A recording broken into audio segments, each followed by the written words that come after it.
আসসালামু আলাইকুম। সম্মানিত অভিভাবক সকলকে ঈদ পরবর্তীতে পুনরায় ঈদ মোবারক।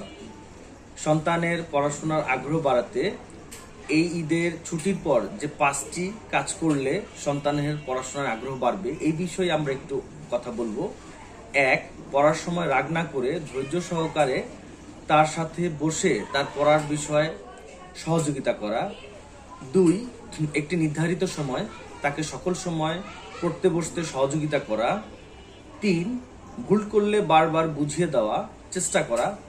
4, তার পড়ার জায়গায় একটি নির্ধারিত স্থানে নির্ধারণ করে দেওয়া।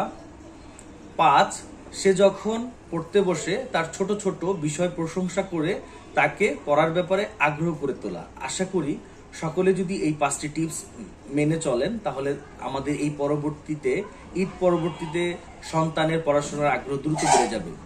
সবাইকে ধন্যবাদ।